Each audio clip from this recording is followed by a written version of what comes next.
अब गतिज ऊर्जा तो होती है ये। अब हमारा एक फॉर्मूला था समीकरण 1 में, देखो उधर समीकरण 1 में आर से आर जब कट जाएगा ना तो एक फॉर्मूला बचा होगा mv² बराबर 1/4 पाई एप्सिलॉन नॉट और Z e square upon r बचेगा। यहाँ आर स्क्वायर था ना तो इसके आर से कट गया था वो एक आर, इतना बचा, यानी कि mv² बराबर इतना होता है। ये वाला मान उठा के हम यहाँ लगा देंगे तो देखो k बराबर गतिज ऊर्जा हमें मिल जाएगी 1/2 1/4 pi epsilon naught Z e square upon r. ये mv² का मान उठा के हमने यहाँ लगा दिया 1/2 को छोड़कर इतना। कितने समीकरण आगे निकल 4 आगे थी, ये बन गए समीकरण 4।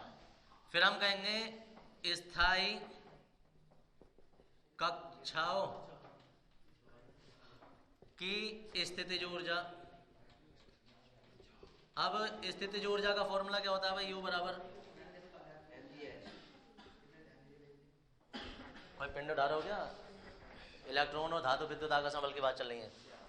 1/4 pi epsilon not Q1 Q2 upon R होता था, अगर याद हो तो चैप्टर नंबर 2 में हमने करा था, ये होता है फॉर्मूला। अब Q1 तो है वो नाभिक पर आवेश है, Q2 जो वो इलेक्ट्रॉन का आवेश है, जैसे कि हमने इसमें किया था।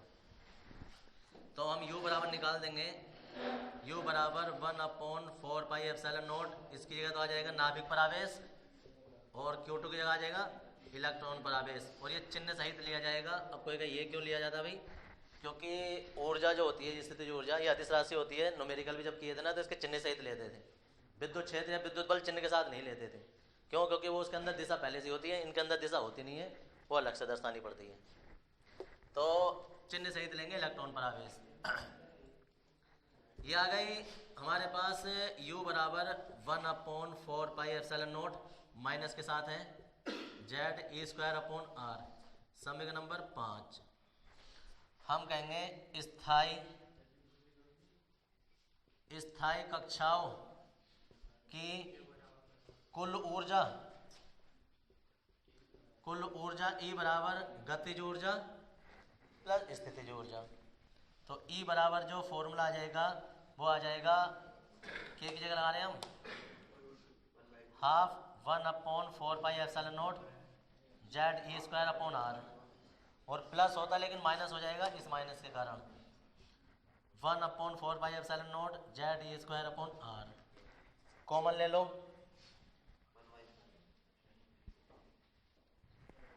बता सकते हो क्या बचेगा? देखो 1/2 ये बचेगा, एक ये बचेगा, यानी कि एक में से आधा जाएगा, कितना बचेगा? -1/2 बचेगा।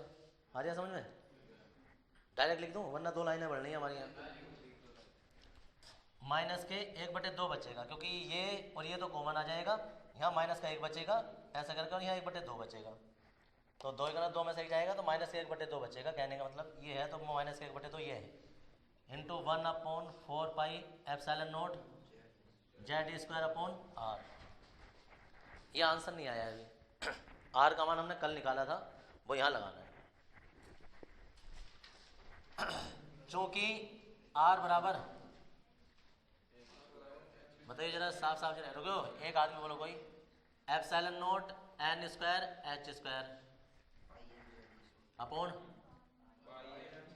पाई m जेड ई स्क्वायर, ये है ना।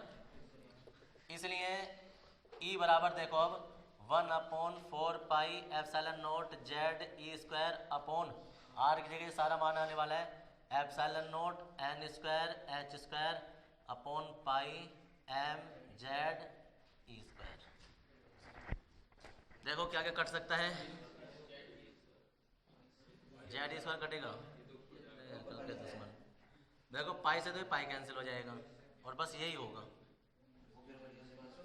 ये जो ना ये ऊपर चले जाएंगे, तो ये कुछ ऐसा नजर आएगा कि एक तो m हो जाएगा ऊपर और z का स्क्वायर हो जाएगा, e की घात 4 हो जाएगा, नीचे एप्सिलॉन नॉट का स्क्वायर हो जाएगा, n हो जाएगा, n स्क्वायर हो जाएगा, h स्क्वायर हो जाएगा।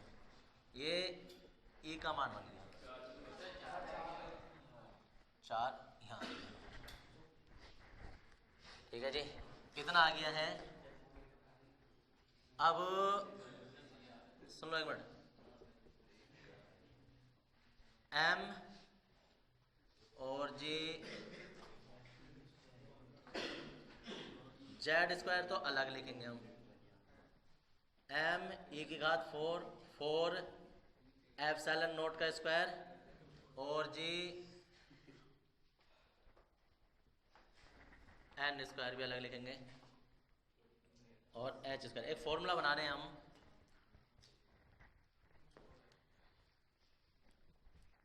HC से ऊपर नीचे हम गुणा भाग कर रहे हैं। अब E बराबर, एक चीज भूल गए तुम लोग, माइनस का हाफ चल रहा है, तो जी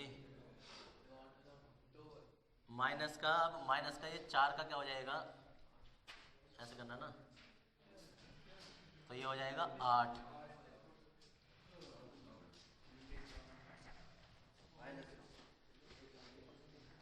जेड स्क्वायर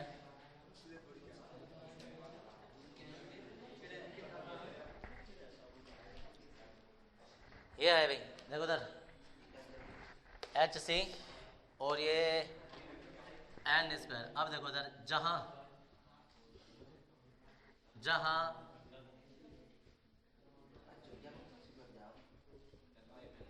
R एक नियतांक है जिसे रेडबर्ग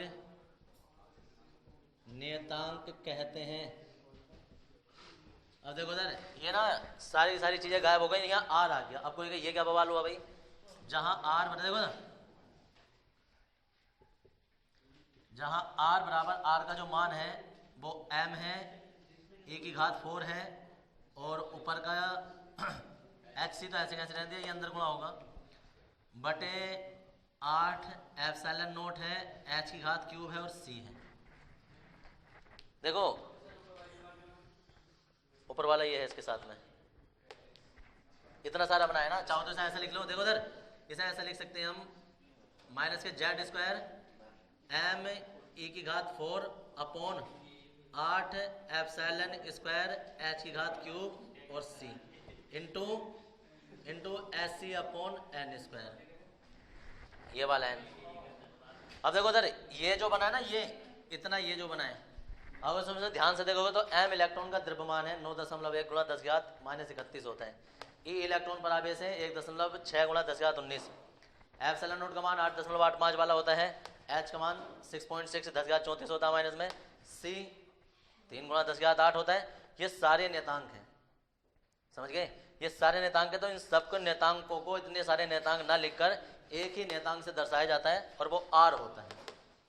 ठीक है जी, ये वाला R होता है। अब ये R बराबर इतना आ गया, अब इसकी वैल्यू लगाएंगे, इसकी वैल्यू लगाएंगे तो देखो 9.1 गुणा 10 की घात माइनस के 31 और E की जगह आ जाएगा 1.6 गुणा 10 की घात माइनस के 19 की घात 4 बटे 8 आ जाएगा। एप्सिलॉन नॉट की जगह आ जाएगा 8.85 गुणा 10 की घात माइनस के 12 का स्क्वायर 12 और यहाँ आ जाएगा 6.6 गुणा 10 की घात माइनस के 34 की घात 3 और C का मान आ जाएगा 3 गुणा 10 की घात 8।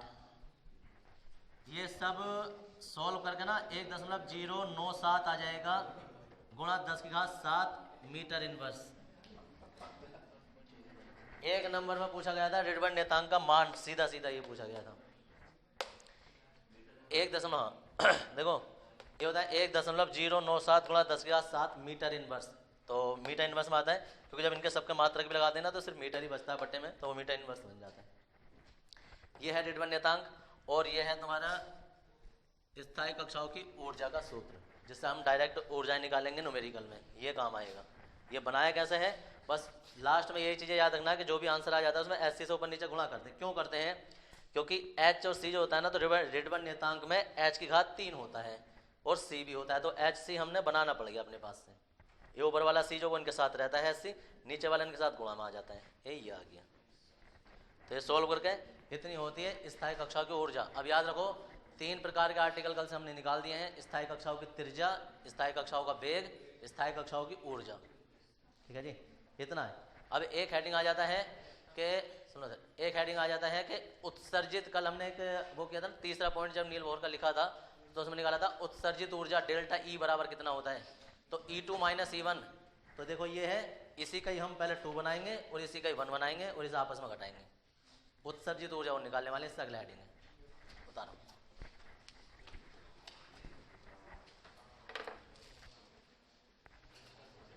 देखो इधर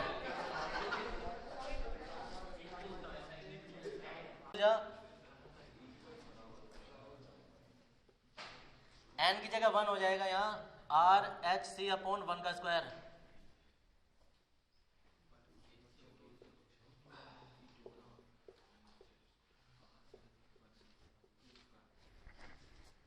टू स्क्वायर, और अगर तुम इसे अभी 1 और 2 ना लगा के ना, क्योंकि अभी इसके मान नहीं लगा रहे हैं, हम इसे n1 स्क्वायर कर दो, n2 स्क्वायर कर दो, वरना कैलकुलेशन में दिक्कत हो जाएगी।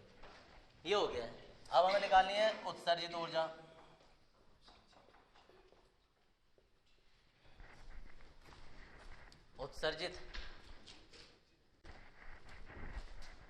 उत्सर्जित ऊर्जा में डेल्टा E बराबर जो है वो E2 माइनस E1 हो जाएगा। डेल्टा E बराबर E2 का मान आ जाएगा माइनस के Z स्क्वायर RSC/N2 स्क्वायर, और माइनस के ये आ जाएगा Z स्क्वायर RHC/N1 स्क्वायर। क्योंकि माइनस माइनस प्लस हो जाएंगे, इसे पहले लिख देंगे हम। डेल्टा E बराबर यहाँ आ जाएगा Z square RHC/N1 square minus के Z square RHC/N2 square. Common ले लो, Z स्क्वायर इसमें से कॉमन ले लेंगे, RHC कॉमन ले लेंगे, तो 1/N1 square minus 1/N2 square. यहाँ डेल्टा E का मान आ गया। यह उत्सर्जित ऊर्जा का फॉर्मूला। हम कहेंगे कक्षाओं की तरंग दैर्ध्य, कक्षाओं के लिए जो तरंग दैर्ध्य है, अब तरंग दैर्ध्य के लिए जब निकालेंगे तो फॉर्मूला जो होता है E बराबर ये होता था SC/λ। याद है पिछले चैप्टर निकाल लेते हम, ऊर्जा बराबर SC/λ, यहां लगा देंगे। इसलिए HC/λ बराबर Z स्क्वायर RHC और 1/N1 स्क्वायर 1/N2 स्क्वायर। इससे कैंसिल हो जाएगा, 1/λ बराबर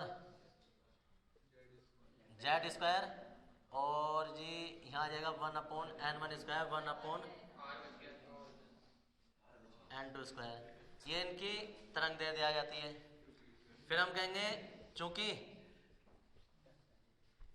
तरंग फलन बराबर जो होता है न्यू बार बराबर 1/λ होता है, तो हम 1/λ की जगह हम न्यू बार भी कर सकते हैं। अगर जो तरंग फलन पूछे तो ऐसा हो जाएगा Z square R 1/N1 square 1/N2 square.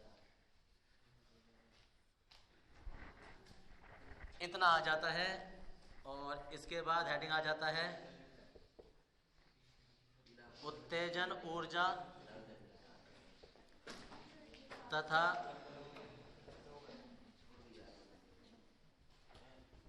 उत्तेजन विभव। हेडिंग उत्तेजन ऊर्जा उत्तेजन विभव। इतना उतारने के बाद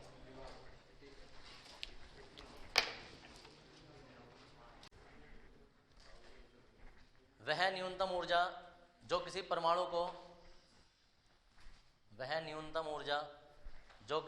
को उत्तेजित करने के लिए जो किसी परमाणु को उत्तेजित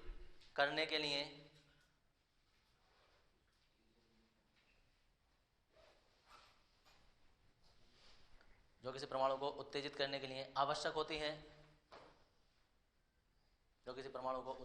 के लिए आवश्यक होती है,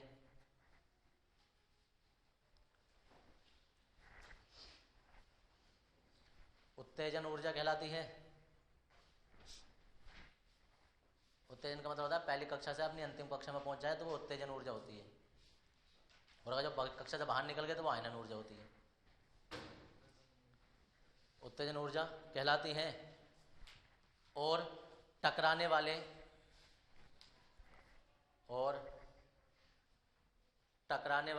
इलेक्ट्रॉन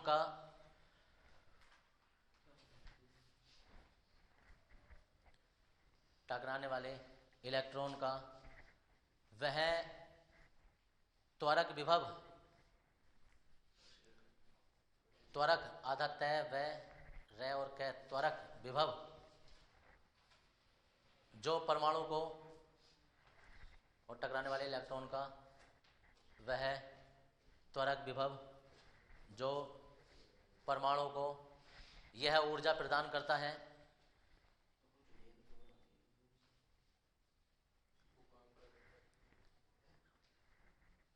वह ऊर्जा प्रदान करता है, उत्तेजन विभव कहलाता है। उत्तेजन विभव कहलाता है।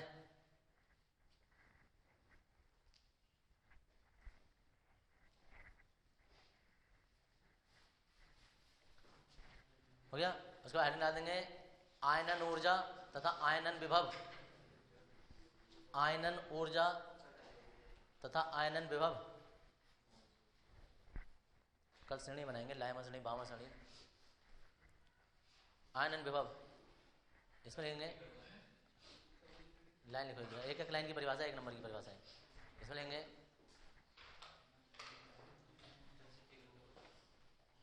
आयनन ऊर्जा। इसमें लेंगे वह न्यूनतम ऊर्जा,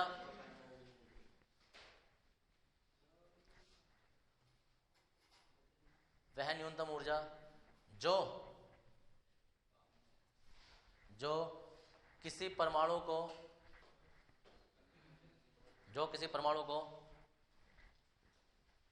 उसकी तलस्थ अवस्था से, वह न्यूनतम ऊर्जा जो किसी परमाणु को उसकी तलस्थ अवस्था से, तलस्थ है लास्ट में भी है, तलस्थ अवस्था से उसकी आयनिक अवस्था,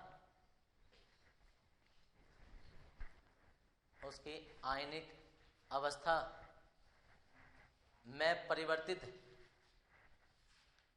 आयनिक अवस्था में परिवर्तित करने के लिए, आयनिक अवस्था में परिवर्तित करने के लिए आवश्यक होती है। आयनिक अवस्था में परिवर्तित करने के लिए आवश्यक होती है आयनन ऊर्जा कहलाती है। आयनन ऊर्जा कहलाती है। और टकराने वाले इलेक्ट्रॉन का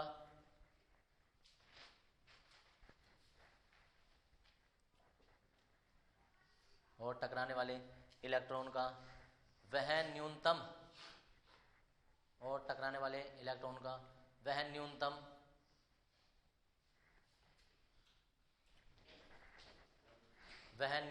त्वरक विभव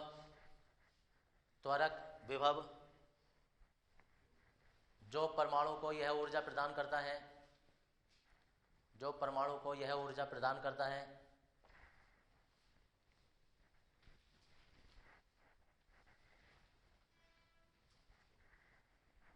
आयनन विभव कहलाता है।